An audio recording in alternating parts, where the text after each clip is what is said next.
Thank you, Mr. Chairman. Mr. Patel, I want to start off where we left off last time. I asked you whether you had any knowledge or discussions about removing FBI officials and installing political personnel before you were confirmed to that position. And I wonder, did you then understand or have conversations with the White House about the intentions to do so? Before I was confirmed? Yes, sir. Did I have discussions with the White House to remove FBI personnel? Yes. No. So you're saying that you had no discussions with the White House before you were in the position about the removal of any personnel from the agency? As I was preparing for my confirmation hearing, I had numerous discussions involving the type of people that would be employed, and that those that were failing to meet the mark at the FBI would no longer be employed if I were confirmed. And I'm assuming that mark had to do with loyalty to the Trump administration. No, you're wrong. Okay. I'd like to revisit another subject from that hearing. Did you testify, you did testify before the grand jury that President Trump had declassified the documents at issue in the Mar-a-Lago classified documents case. Is that correct? I don't have the grand jury transcript. That's why I released it. Whatever it says is the best evidence. That's what you said to Senator Whitehouse, that your grand jury testimony was publicly released. It has not been. In fact, in July, a court denied a news outlet's bid to get that transcript. But the court said quite clearly that you are free to discuss your grand jury testimony. So I ask you again, did you testify before the grand jury that President Trump declassified the documents at issue in the Mar-a-Lago classified document case? And that is why I took your invitation to work with the department and the court to have that transcript released. And the transcript is the best evidence of what I said then. So you're saying right now this committee can have access to what you said before the grand jury? To whatever was released. Under my understanding, Senator, that the Department of Justice... You and I both understand the law. Let me finish. I understand under Rule 6 of the Federal Rules of Procedure, a grand jury witness, in this case you, is not barred from sharing their grand jury testimony. This is an oversight hearing. This is germane to your integrity and credibility. You know right now whether or not you testified that President Trump declassified the documents at issue in the Mar-a-Lago classified documents case. Why are you refusing to answer that simple yes or no question right now? Because the premise of your question is inaccurate, and there is no premise to my question, but trying to get to an order of what is truth or not. How do you How do you know what was asked in the grand jury if you weren't there? Mr. Patel, this is a mockery you're making of this hearing and simple questions. It's a simple question. If you have Mr. a Patel, transcript, during you can your read the nomination question, but you don't have it. You promised that, quote, all FBI employees will be protected against political retribution. When I asked you, are you aware of any plans or discussions to punish in any way, including termination, FBI agents or personnel associated with the Trump administration, you explicitly said under oath that you were not aware of any plans to punish FBI agents associated with criminal investigations of Donald Trump. I don't believe you were truthful. Firing FBI employees based solely on the cases that they are investigating, their case assignments, is illegal, and you know that. A new lawsuit that's been discussed numerous times, filed by 3 FBI officials, alleges that you carried out Donald Trump's campaign of retribution, in quotes, against FBI employees for, quote, failure to demonstrate sufficient political loyalty. One of those plaintiffs has been discussed today, Brian Driscoll. Now, we know 20 years of distinguished service to the FBI before you terminated him. Special agent in charge of FBI's Newark field office, where he operated with distinction. Medal of Valor winner, Shield of Bravery awards. He's a patriot.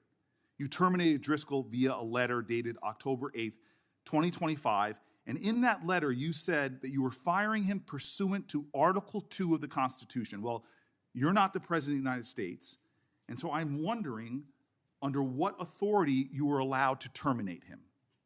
That matter is under litigation, and I'm not able to discuss it. Okay, well, discuss this. Did you have discussions with Stephen Miller about firing this particular person or about his continuance in the FBI? Not that I recall. How often do you speak to Stephen Miller?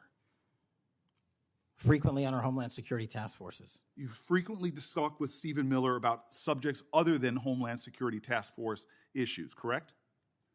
I frequently talk to Mr. Miller about Homeland Security task forces. Has Stephen Miller ever given you his opinions on how to run your agency? Mr. Miller's interagency operations are invaluable to the FBI. That's what we talk about. So you frequently discuss your job and your responsibilities with Stephen Miller and Pam Bondi, I imagine, as well. Absolutely. She's the Attorney General. Understood. Okay. Donald Trump promised to make us all safer. You have pushed out senior FBI agents with decades of knowledge and experience. In fact, this is the first time in FBI history that neither the director nor the deputy director have any experience with the FBI. You've shifted the agency's priorities primarily to pursuing Donald Trump's immigration enforcement agenda. According to ICE data, the Cato Institute, which is a conservative think tank, found that 20% of all agents have been diverted from their work to assist ICE immigration enforcement. 20%. Part of this operation is the work of masked law enforcement who jump out of cars, snatch people off streets at churches, schools, and their jobs and hospitals. Have there been any FBI agents who investigate crimes against children that have been assigned to immigration enforcement, yes or no? The premise of what you say is entirely false. Have there been any FBI agents who investigate no. foreign domestic terrorism? You don't get to say America is not safer under this leadership. I am not saying America that. is safer because of the work of the FBI. You're making a presumption of premise. 4,700 children. Sir, we have seized 6,000 weapons and 23,000 violent felons have been arrested. That FBI agents who investigate human trafficking have been reassigned to immigration enforcement. You are not denying that FBI agents who are on the task force that fight against Russian oligarchs have not been reassigned. Public Correction Squad reassigned. People who defend children reassigned. You're not denying that. I've seen you time and time again attack my colleagues' premises of questions as a way to not answer the question. So let me end with this. I believe you have made our country weaker and less safe. I believe that we are more vulnerable to a major event, and I pray to God it doesn't happen. You've gutted the Bureau of Institutional Knowledge and Expertise. You fired or pushed out seasoned FBI officials, many with more than 20 years of experience, and were working on cases that were critical. You've been purging thousands of serious law enforcement officials who spent their careers keeping us safe, only to lower hiring standards in order to find anyone to replace them. And shockingly, you admitted in this hearing to Senator Coons that it would take 14 years to fill the vacancies at your agency. Many are the result of your purge. 20% of FBI agents are doing low-level immigration enforcement instead of their mission-critical work. You've disbanded entire task forces that stop election interference, foreign influence, public corruption. And who benefits from this? Well, corrupt people benefit from it. Criminals benefit from it. Vladimir Putin benefits from it. And it really makes me wonder who you're looking out for. It makes me think we can't trust you as a nation. You swear to release the Epstein files, but now you're withholding the Epstein files. You claim that you have a suspect in a serious assassination. Whoops, then you don't have a suspect. You know nothing about plans to remove FBI agents, yet you're directly involved in those plans. In the words of an ex-FBI official, you are overseeing, and I quote, generational destruction of the nation's premier law enforcement agency. Mr. Patel, in just 8 months, you have assaulted the institutional integrity of the FBI. But I know FBI field agents. I've worked with them in Newark. No matter how truly bad you are, you can't undermine the legacy of agents who fight every day to keep us safe, but you can tarnish the integrity of the agency and undermine the agency's capacity. I believe you're failing as a leader, and that your failure does have serious implications for the safety and security of Americans and our families. We're more vulnerable to domestic and foreign attack because of your failures of leadership. I don't think you're fit to head the Bureau, but here's the thing, Mr. Patel. I think you're not going to be around long. I think this might be your last oversight hearing. Because as much as you supplicate yourself to the will of Donald Trump and not the Constitution of the United States of America, Donald Trump has shown us in his first term and in this term, he is not loyal to people like you. he will cut you loose. This may be the last time I have a hearing with you because I don't think you're long for your job. But I'm going to tell you this. I pray for you. I pray for you that you can step up and defend your oath, defend the Constitution, and do a much better job of defending this country. Thank you, Mr. Chairman. Do you want to say anything? Yes, sir. That rant of false information does not bring this country together. If you want to work on bringing this country, it's my time, not yours. My God.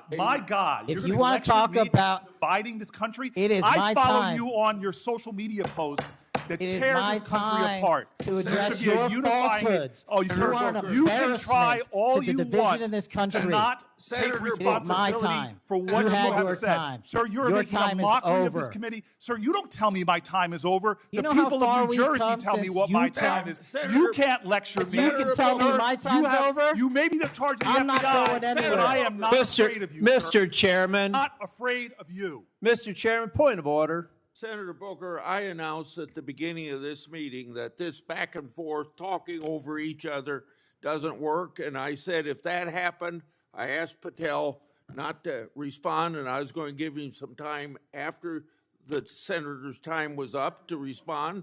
And he has the privilege to do that uninterrupted. Mr. Chairman, one point of order. order. Go ahead, Mr. I've Patel. watched him talk over us, and you've never once criticized him for us not even being able to get our questions out. Well, he has been rude and disrespectful to senator after senator. And when the senators were not giving him a chance to answer, I didn't stop the senator either. Go ahead, Senator. Thank you, Mr. Chairman. If the FBI, under my 7-month leadership, were failing this administration in this country, why do we have 23,000 violent felons arrested this year alone? A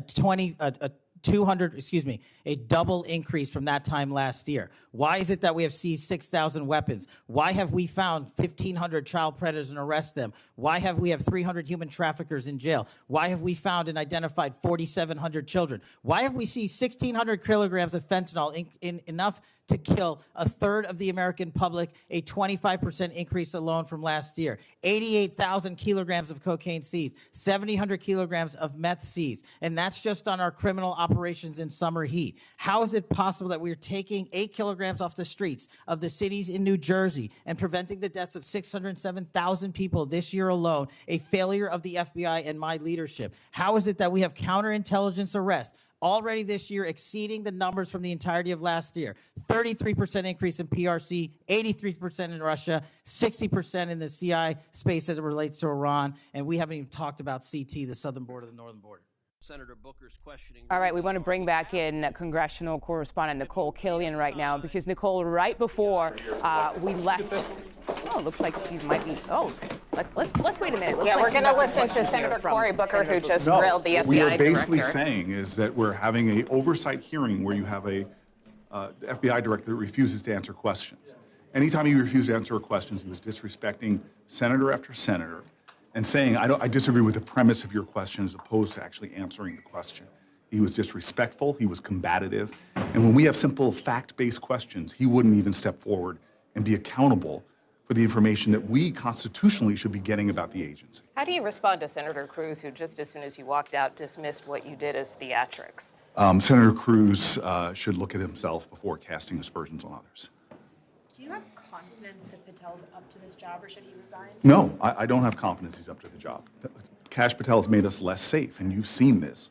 Whether it's the most recent assassination when he did something that's unheard of, releasing incorrect information to the public, and then quickly trying to retract it. We've seen him purge the FBI of so many officers that he himself admitted in that hearing it would take 14 years to hire the officers that we need. He has literally defunded or, frankly, taken away officers that should be protecting us. And then he has shifted 20% of his FBI agents to doing what? To enforcing Donald Trump's immigration agenda. Not at our border keeping us safe, but at hospitals and churches and courts where they're going as masked agents and taking people off the streets. This is not an FBI that's focused on trafficking of human beings, not an FBI focused on keeping us safe. And he keeps trying to hide behind statistics and trends that started years before he got into that job. This man is making us less dangerous, but as I said there on the record, I don't think he's going to be around long. You already see right-wing attacks on him. You already see the Trump administration losing confidence in him. He may be a supplicant of Donald Trump, doing everything he can to contort himself to Donald Trump's will as opposed to doing his job, his constitutionally sworn job. But I don't think Donald Trump is that loyal. How do we know that? Because of the parade of people that have come in and out of his administration in his first term and already. He may be loyal to Donald Trump, but Donald Trump is not loyal to the people around him. Senator, what do you make of his responses on the Epstein questions? Wholly and patently unacceptable. He sat there and told us that he would be transparent and accountable with information around the Epstein files. And yet again, he dodged those questions, refused to be forthcoming and transparent. Everybody on both sides of the aisle knows that they're withholding information. And he confirmed that by failing to answer direct questions about the Epstein files. Things got very heated between the two of you in there. Did you expect something like that? No, I expected him to answer my questions. But when someone is not answering your questions, gets hostile towards you, simple yes or no questions, he attacks the premise of the question that he assumes is the premise, as opposed to working together to simply get information that I have a sworn constitutional oath to provide the oversight to his agency. This is what we see. We see hostility, we see obstruction, we see a lack of transparency about what's really happening in the FBI, and that's unacceptable. When you say you don't think he's going to be in his job much longer, you think he's going to be out before the end of the year? I don't know exactly when it's going to happen, but everybody knows what Donald Trump does to people. How many people in positions have we seen come and go, from cabinet level people to people like Kash Patel?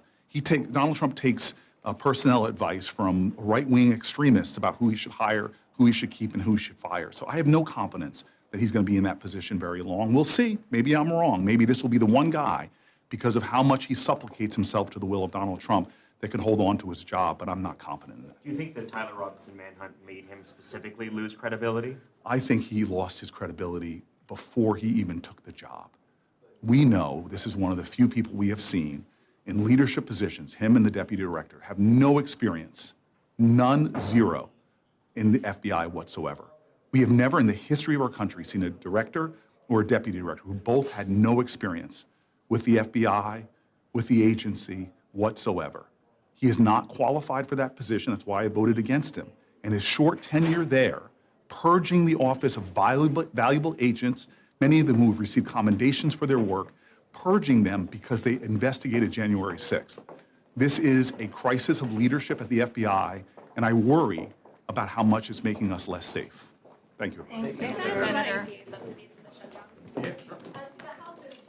I think we're still up. So, if you were just listening live there, you were listening to Senator Cory Booker of New Jersey, who had a very combative exchange with the FBI director. And as you heard him there say multiple times, he does not think that Kash Patel will be in his job much longer. When I asked him if he thinks he'll be out of that job by the end of the year, he said he doesn't know, but he believes that Kash Patel wasn't answering his questions, has just simply followed the president's orders on things, and just simply isn't qualified for the job. So that is the source of his frustration. Shortly after Senator Booker questioned Kash Patel, you heard from Texas Senator Ted Cruz, who said, you know, instead of going to the Kennedy Center to see a performance, you can come here to the Senate Judiciary Committee instead. I also asked Senator Booker about those comments, but he said that, you know, the senator should look at his own remarks as well. So obviously this was one of the more heated exchanges that we have seen to come out of this hearing to date. Great work there, Nicole. Thank you so much for bringing us that interview live there on Capitol Hill. We appreciate your time. Thank you.